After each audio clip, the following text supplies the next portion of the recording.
Assalamualaikum warahmatullahi wabarakatuh. Alhamdulillahi rabbil alamin. Wassalatu wassalamu ala asyrafil mursalin Nabiyyina wa maulana Muhammadin wa ala alihi wa sahbihi ajma'in. Wa ashhadu an la ilaha illallah wahdahu la syarikalah. Wa ashhadu anna Muhammadan abduhu wa rasuluh sallallahu alaihi wa ala alihi wa sahbihi wa man tabi'al huda ila yaumiddin. Untuk pertama kalinya saya bisa berkunjung di kantor pusat PT Naiso. PT Naiso Sukses Indonesia. Dan saya melihat ada hal yang aneh. Ada dua aliran, aliran terang dan gelap. Yang putih di depan, yang gelap-gelap di belakang. Itu kenapa, Pak? Atau memang berkelas masjid ini dibuat kayak gitu ya? Oh gitu. Jadi yang gelap-gelap hanya di belakang, nggak boleh di depan. Enggak, bebas. Masya Allah. Cuman waktu tadi ketika komat ya, ikomat saya sempat lihat ke belakang. Kok yang duduk di belakang tetap bertahan saja pas komat? Ya, saya kira mereka haid tadi itu. Kenapa nggak segera untuk maju mengambil shaf, mendekat dengan imam, padahal tadi mereka duduk sebelum azan dikumandangkan? Masya Allah. Karena memang pahala itu nggak kelihatan. Andaikan pahala kelihatan, mungkin Anda akan rebutan untuk berada di shaf yang pertama. Baik, kenaikan gaji di sini itu per berapa bulan? Setahun sekali. Itu berapa ratus ribu? Tergantung pemerintah. Kalau tanpa ada kenaikan dari pemerintah, normalnya berapa? Dari perusahaan saja. Ada 100 ribu? 200 ribu? Mungkin kurang lebih 200 ya. ASN itu untuk bisa naik jabatan dengan selisih gaji hanya kurang lebih 300 sampai 400 ribu untuk ASN ya. Butuh waktu kerja 4 tahun. Anda di sini nggak sampai 4 tahun bisa naik gaji. Baik. Yang sholat di shaf pertama, shaf kedua, shaf ketiga, pahalanya sama atau beda? Beda. Yang di shaf pertama dia mungkin mendapatkan kenaikan 10 kali lipat, sekian kali lipat dibandingkan yang di shaf yang kedua. Makanya Nabi SAW sampai mengatakan, "Lau ya'lamun nasu ma fis shaffi wan nida." Andaikan orang itu tahu nilai keutamaan untuk bisa mendapatkan shaf yang pertama dan nilai keutamaan untuk berazan, "Tsumma lam yanaluha illa ayastahimu." Tapi mereka nggak bisa mendapatkannya kecuali harus undian dulu. Lastahamu, tentu mereka akan siap untuk undian.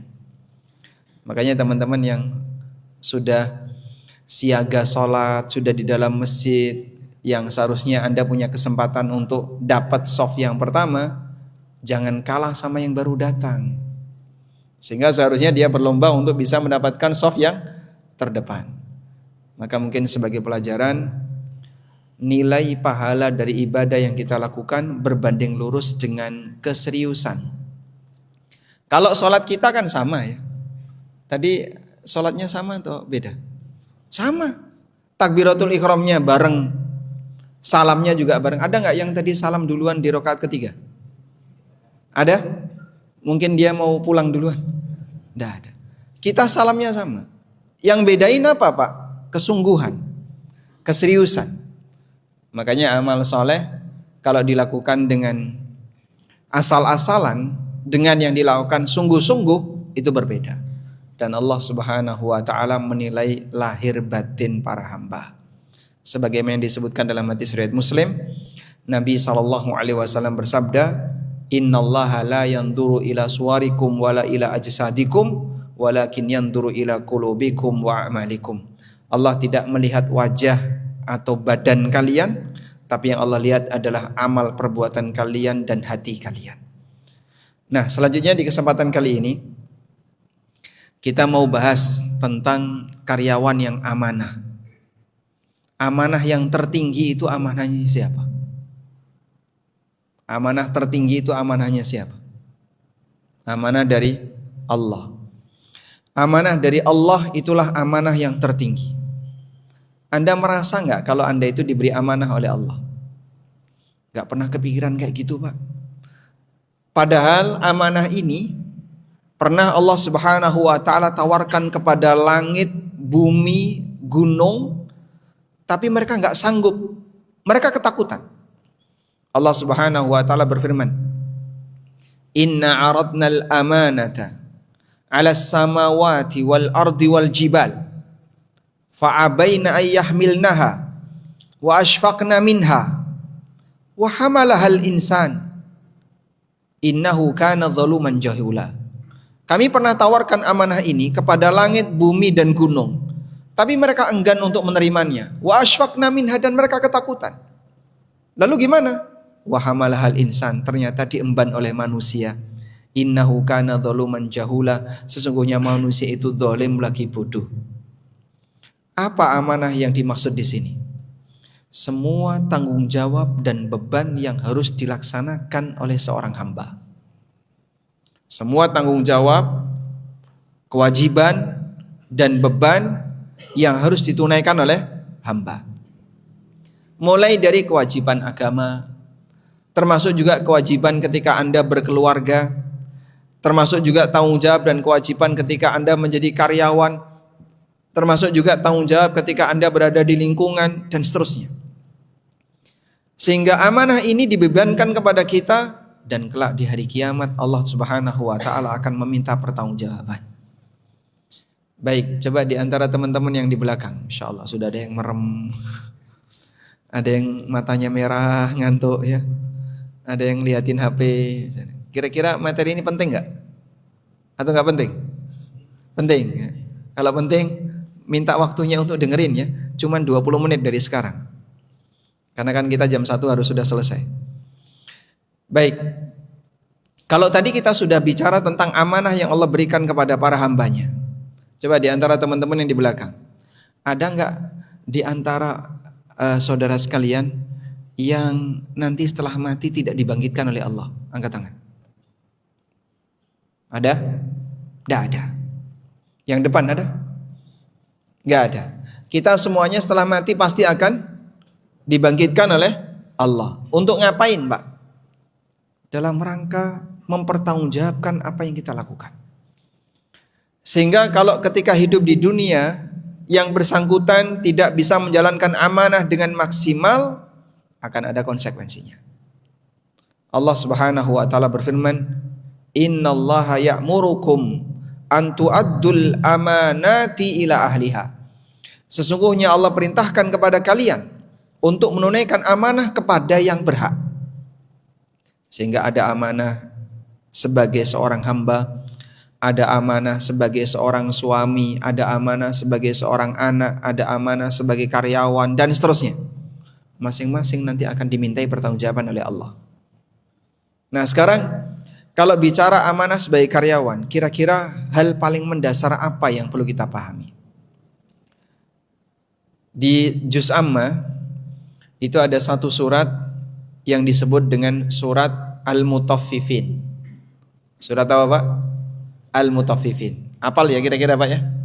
Baik, bagian depannya gimana bunyinya? Wailun lil mutaffifin alladzina idza talu 'alan nasi yastawfun wa idza kaluhum aw wazanuhum yukhsirun. Cilaka wong sing mutaffif. Celakalah orang-orang mutaffif. Siapakah para mutaffif itu? Alladzina idza talu 'alan nasi yastawfun, yaitu orang yang apabila dia membeli mintanya dipenuhi. Jadi kalau ada orang misalnya beli bensin, Pak ya, yang eceran itu kan pakai botol tuh. Ini kan mata bisa melihat, Pak ya, selisih berapa mili antara botol satu dengan sebelahnya. Ya enggak, Pak? Sehingga Anda pilih yang mana? Yang paling pendek atau yang paling tinggi bensinnya? Paling tinggi. Sehingga mata itu bisa melihat, oh ini kok selisih 2 mili, Masya Allah. Mata bisa melihat selisih 2 mili. Anda kalau beli gorengan, milih yang mana, Pak? Yang kecil atau yang besar? Berapa senti selisih antara gorengan kecil sama besar? Hah? Mungkin gak sampai. Tapi Masya Allah, jelinya mata itu ketika dia beli, dia bisa milih yang paling gede. Padahal selisihnya paling berapa? Seperti itulah karakter manusia. Dia pengennya kalau beli apa? Dipenuhi.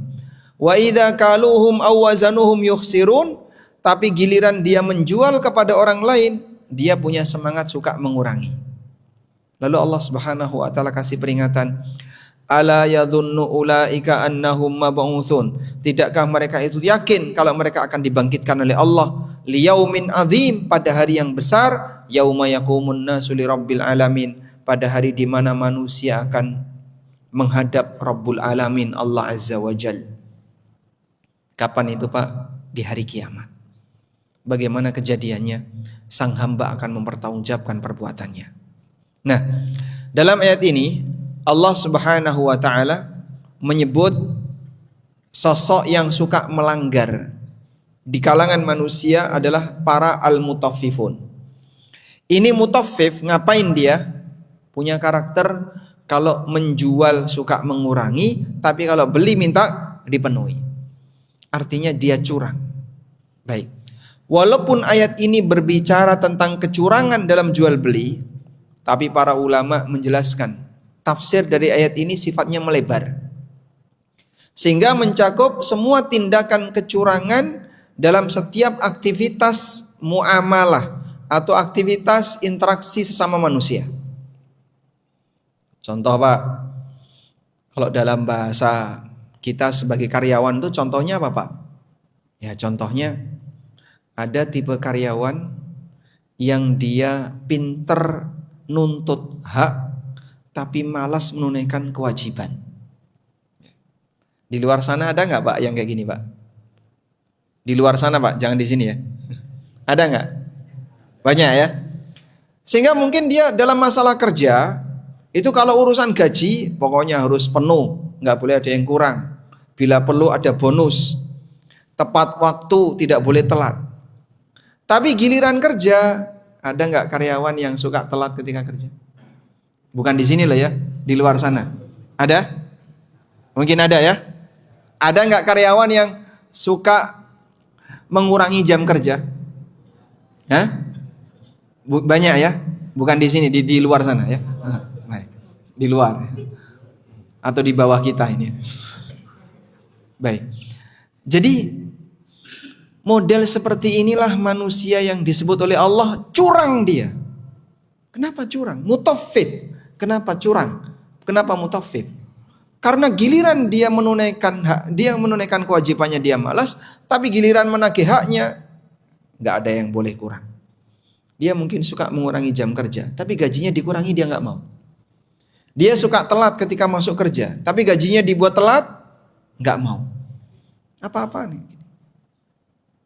Diingatkan oleh Allah. Ala yadhunnu ulaika annahum mab'utsun. Orang yang kayak gitu apakah dia akan hidup abadi? Oh enggak, dia pasti mati. Setelah mati dia ngapain? Apakah mati selesai? Dia akan dibangkitkan oleh Allah di hari kiamat. Lalu dia akan menghadap kepada Sang Pencipta. Bos saya nggak tahu kok Pak. Ya bosmu nggak tahu, tapi nanti akan diberitahu. Sehingga ketakutan kita bukan karena CCTV yang terpasang, tapi kita takut kepada Zat yang selalu mengawasi hambanya. Inna rabbaka labil mirsad. Sesungguhnya Rabbmu selalu mengawasi dirimu. Maka mungkin ada kejadian fraud ya. Pelanggaran apapun yang dialami oleh karyawan, baik masalah keuangan atau masalah jam kerja atau masalah wewenang dan seterusnya, mungkin dia bisa merasa aman ketika di dunia, gak berhasil ditangkap. Tapi ingat, hidup tidak sekali, ada kehidupan yang kedua. Di kehidupan yang kedua inilah sang hamba akan menjalani hisab di hadapan Allah, dan apa yang tersembunyi waktu di dunia ditampakkan oleh Allah. Yauma tublas sarair, pada hari di mana semua rahasia akan dibongkar oleh Allah. Oh, ternyata ini yang dulu kita anggap sebagai karyawan teladan, ternyata dia punya pelanggaran di sini. Yang dia punya prestasi ketika di dunia kerja, oh ternyata dia punya pelanggaran di situ. Dibongkar oleh Allah. kejujuran akan menyelamatkan sang hamba. Oleh karena itulah, teman-teman yang kami hormati, berkaitan dengan masalah kerja, Anda perlu memahami posisi Anda dapat amanah. Dan kita sebagai muslim, saat menjalankan amanah tersebut, maka statusnya sama dengan beribadah kepada Allah. Sehingga Anda yakini, waktu Anda berangkat kerja tepat waktu, pulang tepat waktu, kemudian Anda tunaikan kerja sesuai dengan SOP yang berlaku, Anda yakini bahwasanya ini adalah amanah yang dibebankan kepadaku, Anda tunaikan itu dengan baik, Anda yakini aku sedang beribadah kepada Allah. Kenapa Pak? Karena Allah yang perintahkan aku untuk disiplin seperti ini. Baik, coba saya tanya ke yang belakang-belakang ya, yang nyender, boleh sebutkan namanya? Nanti saya panggil. Oh enggak apa, insyaallah. Coba yang nyender ini, yang pakai jaket. Baik, namanya siapa Mas? Ilham. Sudah nikah belum? Belum. Usia berapa Mas Ilham? 30 atau 29? 21, Masya Allah. Mas Ilham masih muda sekali ya. Mas Ilham betah nggak kerja di sini Mas? Betah? Yang benar? Alhamdulillah, Masya Allah. Baik. Ada sebagian orang yang kadang dia sudah kerja, tapi dia nggak betah, pengen keluar, pengen nyantai, pengen nyaman. Mas, dapat kerjaan di dunia halal itu nikmat luar biasa. Di zaman ketika banyak orang yang kesulitan untuk mencari kerjaan di dunia halal. Mereka apa ya, yang kerja di tempat-tempat haram, itu dia berontak hatinya. Ada yang kerja di dunia riba, ada yang kerja di tempat-tempat yang haram. Saya itu pengen keluar, tapi kalau keluar saya mau kerja di mana? Daftar di NAISO sudah nggak diterima, udah ditutup. Saya pengen daftar di sini udah nggak diterima. Anda sudah berada di tempat kerjaan Anda halal. Di sini kan halal ya. Jual homer nggak di sini Pak? Oh nggak, anti dengan homer. Atau jual daging babi? Ada? Nggak ada, Masya Allah. Apa jualan Anda? Barang-barang halal, barang-barang yang mubah. Pendapatan Anda, saya yakin halal Pak Ustadz. Karena yang kita transaksikan, transaksi mubah. Alhamdulillah, syukuri Pak. Ada orang ditanya, kamu lebih capek mana? Capek kerja atau capek nyari kerja? Capek mana? Nah, mana yang lebih capek? Capek nyari kerja atau capek kerja? Capek? Yang sudah dapat kerjaan kan dia bilang capek kerja. Yang belum dapat kerjaan bilangnya apa? Lebih capek nyari kerja daripada kerja. Anda memang capek kerja. Tapi di luar sana ada orang yang lebih capek lagi, capek nyari kerja. Jadi lebih nikmat yang mana? Yang kerja sama yang gak kerja? Hah? Lebih nikmat? Maka tolong syukuri. Di luar sana ada orang yang berharap bisa seperti kamu. Saya kok ngebayangin bisa kerja di sini, bisa seperti si A, bisa seperti si B, bisa kayak Mas Ilham umur 21 sudah dapat kerjaan di NAISO, Masya Allah. Bisa kayak mas-mas yang lain umur sekian sudah dapat kerjaan yang bagus. Nikmat ini kalau Anda menghargai, maka tolong jalankan amanah ini dengan baik. Tapi kalau ada orang yang ketika kerja nggak semangat, mohon maaf ya, terkadang dipengaruhi oleh video-video yang toksik di luar. Kok kayaknya enak ya main TikTok, kayaknya enak jadi kontainer. Tahu kontainer? Yang bikin konten ya. Dia suka bikin konten lalu nanti dapat iklan sekian dan seterusnya. Tunggu dulu. Kamu jangan gampang berubah seperti itu. Memang terkadang orang itu memandang rumput tetangga lebih kuning. Sudahlah, di posisi ketika Anda bisa mendapatkan harta yang halal, Anda bertahan kerja tanpa tekanan, bahkan alhamdulillah di sini sholat 5 waktu dijaga Mbak? Jaga. Sholat asar istirahat nggak? Ya, di tempat yang lain nggak boleh Pak. Di sebagian perusahaan waktu asar, oh ini bukan jam istirahat, sehingga dia nggak bisa sholat asar berjamaah, nunggu sampai jam 5 dulu baru sholat asar. Tertekan dia. Bagi mereka yang ingin menjalankan tugas sebagai hamba Allah yang baik menjaga sholat 5 waktu.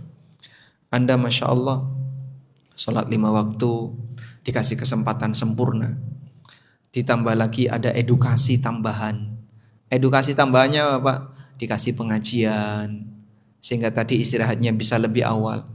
Sudah kayak gini masih ada yang terkadang bosan kerja di sini, pengen pindah dan seterusnya. Berarti dia belum merasa kalau dapat kerjaan ini adalah sebuah nikmat. Kalau dia belum merasa, bagaimana mungkin dia bisa bersyukur? Akhirnya apa yang terjadi? Karena dia nggak bisa bersyukur, mohon maaf, bisa jadi Allah cabut kenikmatan itu dari dirinya. Karena Allah Subhanahu wa taala mengatakan, la in syakartum la azidannakum wa la in kafartum inna adzabi lasyadid. Kalau kau bersyukur, aku akan tambahkan untuk kalian. Tapi kalau kalian kufur kepada nikmatku, mengingkari nikmatku, tidak bisa bersyukur dengan nikmatku, ingat inna adzabi lasyadid, sesungguhnya azabku sangat pedih. Nah, untuk itulah maksimalkan mumpung Anda masih punya atau mumpung Anda di posisi yang bisa mendapatkan kerjaan yang halal. Tapi Pak, gajinya cuma segitu ya Pak. Gaji di sini sama UMR Jogja gede mana? Hah? Oh jauh di sini Mas. UMR Jogja itu 2,3 ya? 2,3 2,4 Hah? Tahun ini 2,4 UMR Jogja. Masya Allah. Di sini sama UMR juga 5,1. Masya Allah. Aku tak pindah sini boleh. Baik. Jadi dibandingkan dengan teman-teman Anda yang kerja di Jogja, mungkin jauh sekali. Maka sangat disayangkan kalau kemudian seperti ini tidak Anda maksimalkan. Tapi Pak, kan ada yang bisa dapat kerjaan lebih tinggi. Sudahlah Mas, kalau dalam urusan dunia lihat kepada yang lebih bawah. Jangan lihat kepada yang lebih atas. Fa huwa ajdaru alla tazdaru ni'matallahi 'alaikum, karena ini yang lebih membuat kamu lebih bisa bersyukur, tidak meremehkan nikmat yang Allah berikan kepadamu. Jadi manusia dalam menyikapi nikmat Allah itu ada 3 sikap. Ada 3 tingkatan.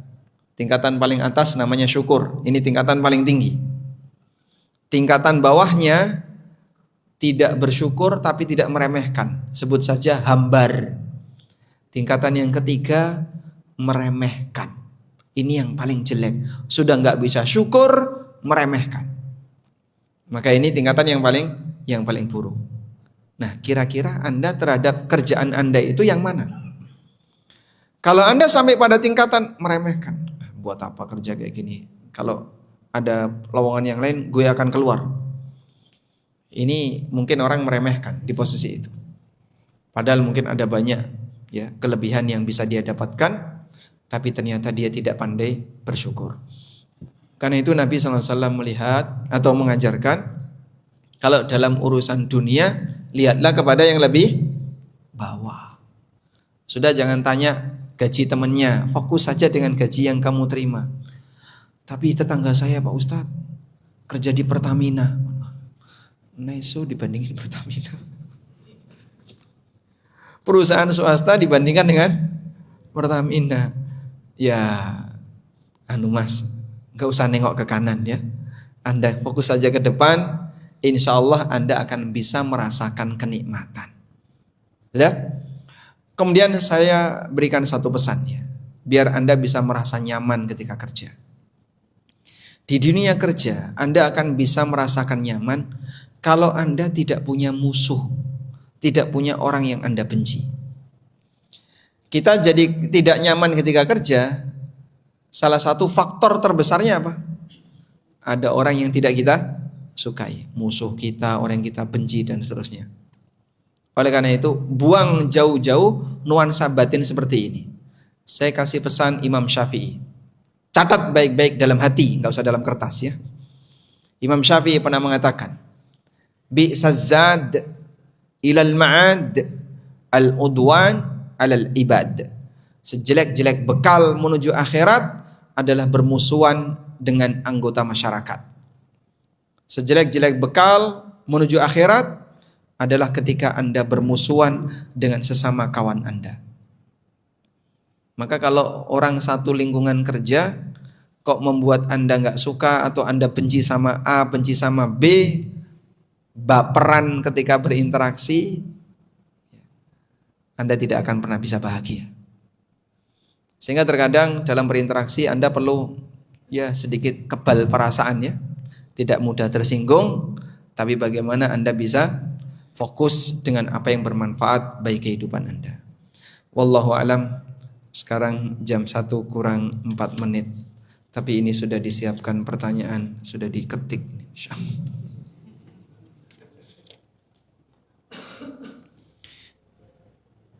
Ini ada pertanyaan ya. Apa yang menentukan seorang pria sudah siap nikah? Dan bagaimana mencari istri yang baik akhlaknya dengan ta'aruf? Sudah nggak usah dicurigai ya. Ini datang dari mana? Ya. Nabi SAW pernah mengatakan, ya ma'syarasy syabab, wahai para pemuda, man istata'a minkumul ba'ah falyatazawwad. Siapa yang sudah mampu ba'ah, maka menikahlah. Ba'ah itu apa sih Pak? Ada 2 pendapat ulama berkaitan dengan makna al-ba'ah. Makna yang pertama, siapa yang sudah mampu ba'ah, artinya siapa yang bisa hubungan badan. Wah, yang ada di sini ada yang nggak bisa angkat tangan coba. Hah? Oh, jangan nyuting temennya Mas. Nuduh itu namanya. Belum dibuktikan ya. Baik. Wah, kalau pemuda ya bisa semua Pak Ustadz. Insya Allah ya, apalagi yang ada di sini ya. Insya Allah, semangatnya luar biasa ini. Ini pendapat yang pertama. Pendapat yang kedua, makna dari kata al-ba'ah di sini adalah yang mampu mencukupi nafkah keluarganya. Sehingga ketika dia menikah, dia berkewajiban untuk memberikan nafkah bagi istrinya, menyediakan tempat tinggal baik dengan cara ngontrak, ya, walaupun dengan cara ngontrak, atau siap menyediakan nafkah untuk anaknya kalau dia punya anak. Maka dia kalau sudah mampu di situ, silahkan dia nikah. Ukurannya mampu. Nah, mampu seperti ini beda-beda antara satu tempat dengan tempat yang lain. Jadi kira-kira 5 juta, 5,1 ya. Kalau gaji UMK yang ada di sini cukup nggak untuk nikah? Insya Allah cukup ya. Anda ingat, yang ngasih rizki istri kalau Anda nikah itu bukan kita, tapi siapa? Allah. Kita hanya sarana. Dan bisa jadi dengan menikah maka pendapatan seseorang akan semakin ditambah oleh Allah. Saya sampaikan pengalaman nikah saya. Saya nikah itu modal nekat. Berapa gaji saya ketika nikah? 2008 saya nikah. Dan gaji saya 600.000 per bulan.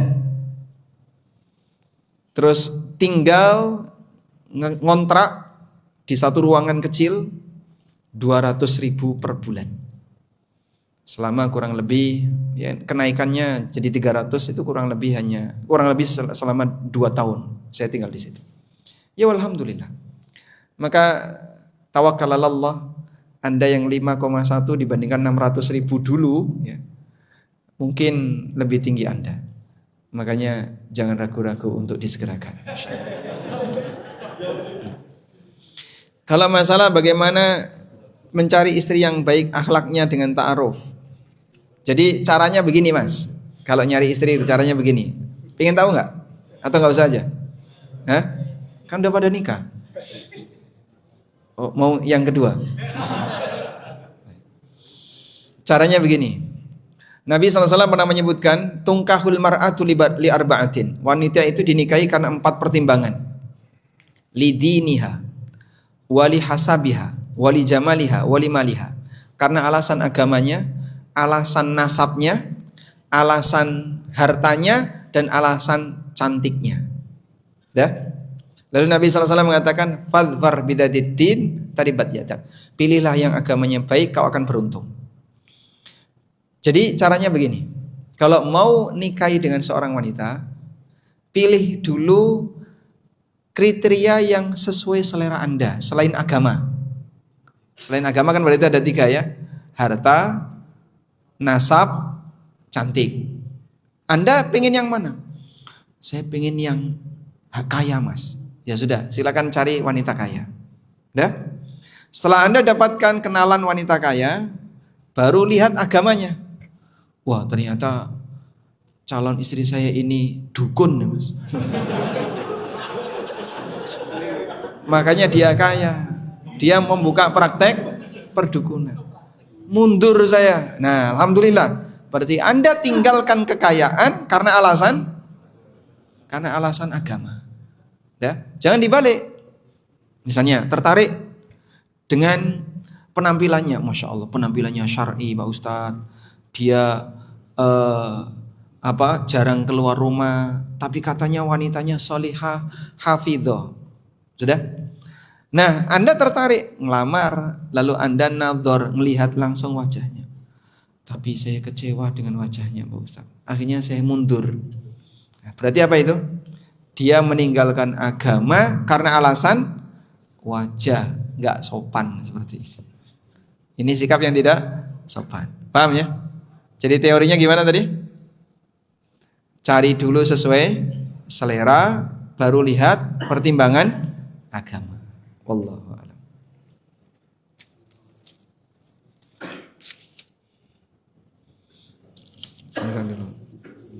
Kita coba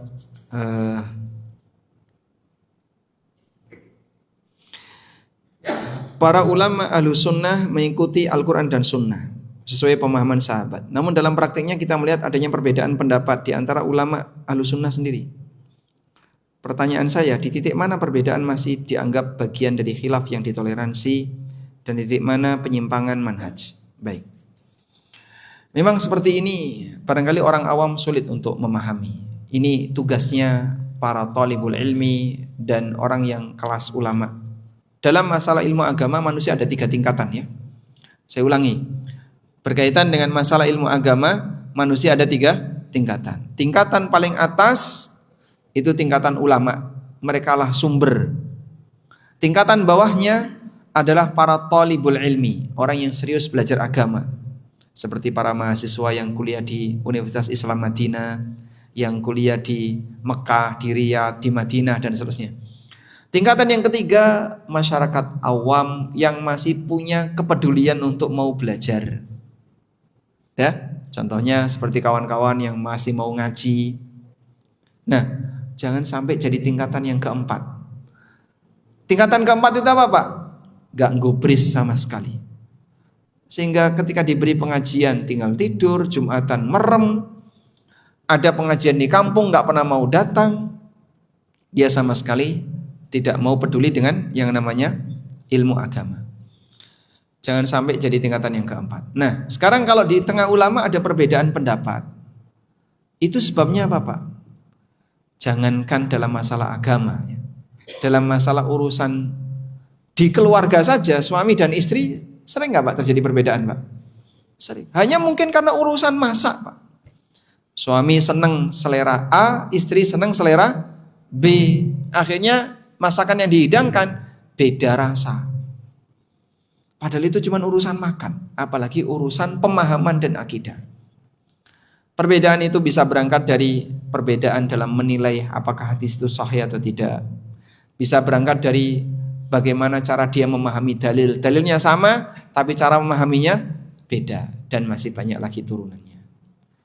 Terus bagaimana kalau dia masuk perbedaan yang tidak bisa ditoleransi? Jika sudah tegas, jelas menyalahi dalil, nah itulah baru tidak bisa ditoleransi. Ya. Kalau tegas, jelas menyalahi dalil, ini tidak bisa ditoleransi. Wallahu a'lam. Sampai jam berapa kita? 13.15. Baik. Saya tambahkan sekarang. Assalamualaikum warahmatullahi wabarakatuh. Waalaikumsalam warahmatullahi wabarakatuh. Bagaimana tips dan kiat dalam belajar agama di sela-sela kesibukan yang dulu jadi mahasiswa UGM? Saya itu waktu jadi mahasiswa pengangguran. Jadi begini ya, kuliah itu kan nggak menghabiskan waktu kita dalam jumlah banyak ya. Masih banyak waktu yang longgar. Dan sebenarnya aktivitas kita banyak yang kosong di jam 8 sampai jam 5. 7 sampai jam 4. Baik, Anda kerja selama 8 jam. Sisanya kemana itu? Tidurnya berapa jam? Hah? 8 jam itu kebanyakan itu. Yang senang tidur itu bayi. Bayi, anak kecil itu senang tidur. Makanya kalau ada remaja sudah usia 20 ke atas, 30 ke atas kok masih senang tidur, gawan bayi belum hilang. Ini sifat bayinya belum hilang ya. Ya. Orang dewasa itu tidurnya makin sedikit. Nah, kalau perlu Anda tidurnya dikurangi. Berapa kira-kira Mas? Ya 6 jam itu sudah ideal. 7 jam itu kelebihan. Lalu di sela-sela waktu, selain waktu istirahat dan waktu kerja, Anda masih punya banyak sekali waktu kosong. Ada 9 jam yang sebenarnya itu waktu kosong. Kalau tidak penting untuk dilakukan, tinggalkan. Kita hanya masalah bagaimana ngelola waktu. Contoh ya, Anda megang HP sehari berapa jam? Scroll itu sehari berapa jam? Gak kehitung, saking banyaknya. Sudah kayak gitu bilangnya gak sempat baca Quran. Bukan karena masalah waktu, tapi masalah bagaimana Anda menggunakan. Karena itu Allah Subhanahu wa taala menegaskan dalam Al-Qur'an, Allah bersumpah demi masa, wal asri innal insana lafi khusr. Demi masa, sesungguhnya manusia itu rugi. Kenapa Allah bersumpah demi waktu untuk mengatakan manusia itu rugi? Karena kerugian terbesar manusia itu sebabnya adalah gagal dalam mengelola waktu. Bagaimana bentuknya, Pak?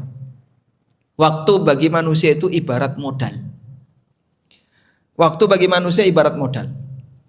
Allah kasih modal kepada semua manusia dan nanti mereka semuanya akan pulang. Pulang kemana Pak? Menghadap penciptanya. Pulang untuk selamanya. Ada orang dalam masalah ini 3 jenis. Pertama, ada orang yang berangkat membawa modal dan dia pulang bawa untung. Inilah manusia beruntung. Yang kedua, ada manusia yang berangkat bawa modal dan dia pulang modalnya habis, nggak dapat apa-apa. Yang ketiga, ada orang yang berangkat bawa modal dan dia pulang bawa utang. Dia diberi umur oleh Allah, diberi waktu oleh Allah, tapi dia menghadap Allah dengan mikul dosa, bukan bawa pahala.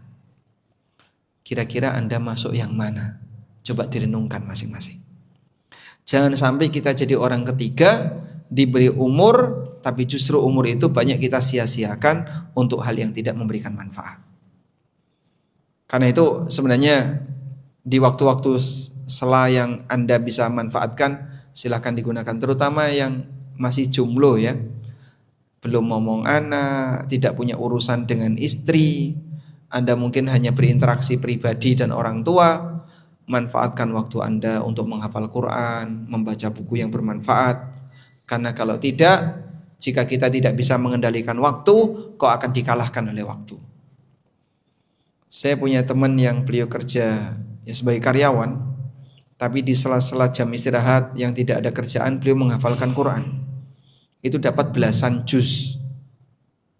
Padahal usia beliau sudah lebih senior daripada saya. Maka sebenarnya tinggal masalahnya, bisa nggak kita memanfaatkan waktu dengan maksimal.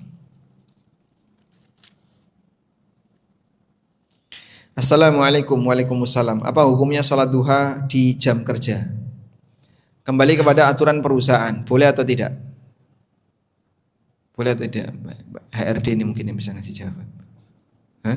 Nggak boleh. Nggak boleh. Kalau nggak boleh ya jangan dilakukan. Kalau misalnya nggak ada kerjaan sama sekali, boleh? Pasti ada kerjaan. Masya Allah. Pasti ada kerjaan. Nah, karena pasti ada kerjaan, berarti caranya begini. Anda datang sebelum jam 7. Sehingga bisa sholat duha sebelum jam 7. Apa boleh Pak Ustadz sholat duha sebelum jam 7? Oh, matahari terbit jam setengah 6 kok. Oh, saya biasanya bangun jam 6 Pak Ustadz. Oh, itu beda lagi. Sehingga saya nggak pernah lihat matahari terbit Pak Ustadz. Ini yang masalah kamu, bukan mataharinya. Nah, Anda bisa datang sebelum jam 7 atau sebelum berangkat kerja, Anda sholat duha dulu di rumah, kemudian berangkat. Yang paling jauh dari mana di sini? Yang paling jauh? Dari mana? Tangsel? Serang? Ada dari Serang? Jauh sekali ya? Yang laju dari paling jauh, berapa jam ada menempuh perjalanan? 1 jam. 1 jam 15 menit. 1 jam hampir 2 jam.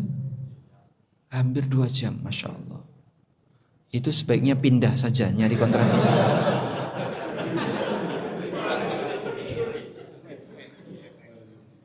Nanti waktunya habis di jalan. Tapi gak masalah ya. Baik, saya sendiri, saya pernah naik motor kurang lebih 9 jam. Naik motor 9 jam, itu berhasil menghabiskan rekaman kajian mungkin 4 atau 5 rekaman. Jadi dengerin terus ya. Kalau capek ya udah istirahat, nyabut. Sehingga kita bisa sambil belajar di perjalanan. Saya download kajian-kajian para masyayikh, kemudian saya dengerin dari titik ini sampai titik sana. Dengerin. Alhamdulillah kita bisa mendapatkan tambahan banyak pengetahuan dari mondar-mandir ketika pulang pergi berangkat kerja. 9 jam itu dari Lamongan sampai Jogja, karena motor kan tidak boleh naik tol Pak. Dan kecepatannya juga dibatasi karena motornya motor lama. Nah, mungkin seperti itu bisa Anda lakukan.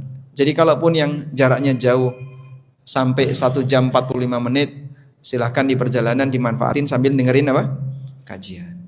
Wallahu a'lam. Pun juga. Baik. Gimana? Satu lagi.